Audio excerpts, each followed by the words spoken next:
กองบัญชาการปกสเมืองแอดแขวงหัวพันได้จัดพิธีประกาศกงจักการจัดตั้งขันกระทรวงคุ้มครองขึ้นในวันที่11พฤศจิกายน2025นี้อยู่ที่สโมสรกองบัญชาการปกสเมืองแอดแขวงหัวพัน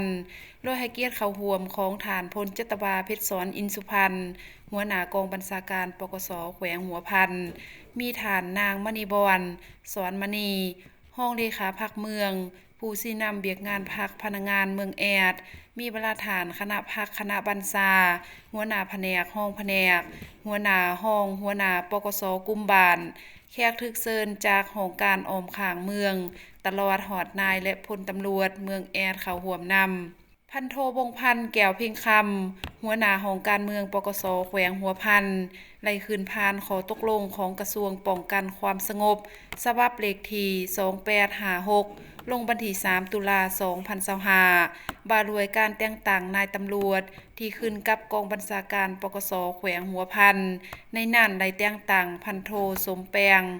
มิงสวรรค์เป็นรองหัวหน้ากองบัญชาการปกสเมืองแอดส่วนหัวหน้าและรองที่มีอยู่แล้วแม่นรักษาไว้คือเก่าและไล่ผ่านขอตกลงของกรมใหญ่การเมืองฉบับเลขที่5349ทับกมปสลงวันที่17ตุลา2025ปารวยการรัดแก่สั้นให้พลตำรวจกองบัญชาการปกสแขวงหัวพันในนั้นได้รัดแก่สั้น10โทขึ้นเป็นสั้นห้อยตี1สหายและรัดแก่สั้น10โทขึ้นเป็นสั้นบาทีห้อยตี1สหายให้เกียรติประรับสั้นโดยฐานพันโทคำไซเกียนหอมสมบัติหัวหน้ากองบัญชาการปกสเมืองแอดแขวงหัวพันในตอนท้ายของพิธียังไหลรับฟังคำเห็นโอลมของฐานพลจตบาเพชรสอนอินสุพรรณหัวหน้ากองบัญชาการปกสแขวงหัวพันด้วยฐานได้เน้นหนักให้ผู้ที่ได้รับการแต่งตั้งหน้าที่ใหม่และได้รับการรัดแก่สั้นในครั้งนี้ต้องเลยเอาใจใส่เพิ่มทวีความรับผิดชอบของตนให้สูงขึ้นกำแหนแนวทางแผนนโยบายของพรรคระเบียบกฎหมายของรัฐในแต่ละระยะมีความหนักแน่นทางหลานการเมืองแนวคิดเข้มแข็งทางหลานการจัดตั้ง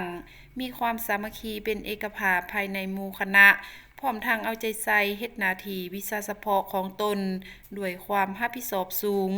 ต้องเอาใจใส่ค้นคว้าสอกหูหำเฮียนเพื่อพัฒนาตนเองให้มีความก้าวหน้าขึ้นไปเรื่อยๆ